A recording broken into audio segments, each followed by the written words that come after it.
Reverend Dr. Martin Luther King famously said, "The arc of the moral universe is long, but it bends towards justice." I would add that that arc only bends because of the significant efforts by committed advocates. My dad has been a part of some of the largest cases in the history of our nation, and even served a key role in procuring the largest settlement of all time, a whopping $246 billion against the tobacco industry. Today I will be paying tribute to my father for his outstanding work as a plaintiff's and criminal defense attorney, his representation of Utica O'Briley in a pro bono case, and who he is as a person. In one of many massive cases, my dad and his colleagues sued State Farm. This case actually won him the prestigious National Trial Lawyer of the Year award.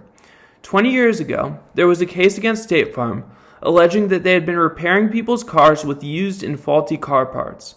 Although State Farm won the trial, my dad uncovered evidence that State Farm had in fact put millions of dollars into the campaign of the judge who made the ruling all those years ago.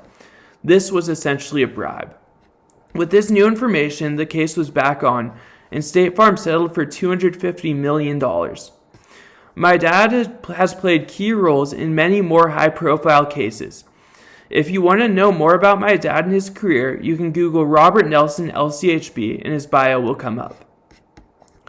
Recently, he returned to work as a defense attorney on a pro bono case and did something spectacular.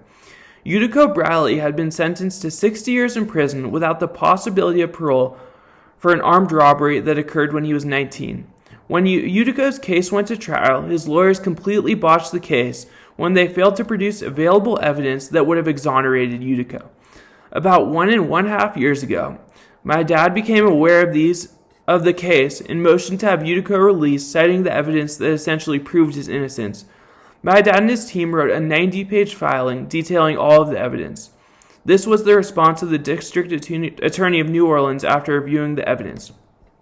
After extensive review, it appears that Mr. Briley's case was a wrongful armed robbery conviction based on a show-up identification by a single white witness who subsequently expressed uncertainty as to the accuracy of his identification. We believe this case demonstrates multiple failures of the criminal legal system that have been far too common in the typically brief trials of young black men in Orleans Parish. It is an injustice that needs to be rectified as promptly as possible. Utica is to be released this Wednesday. My dad saved Utica's life.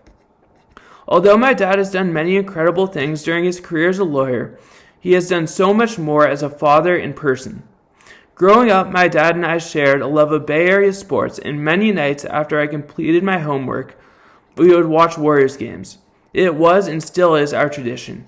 My dad has always been present, loving, and supportive. From kindergarten through 8th grade, my dad walked my sister and I to school every day. When I was a freshman at the University of Oregon, I developed some health issues due to a series of concussions from playing football, rugby, and a wake surfing accident. They didn't get better.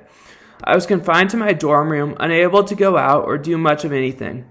It took me 2 terms to realize that this was unsustainable, and I returned home a mess. I felt like a complete failure. But my parents, full of love, support, and guidance, not only brought me back to health, but restored my confidence and joy in life. My dad's support during this time saved my life, and I will always be grateful for his kindness, love, and undying support. In conclusion, my dad is amazing. Along with being a superstar at his work, he has been a superstar at home. His career in law has certainly been acclaimed, as he has accomplished many things and changed the lives of many for the better. My dad embodies the quote by Martin Luther King as he works tirelessly to bring about justice. I love my dad with all my heart, and if there's anyone who deserves praise, it would be him.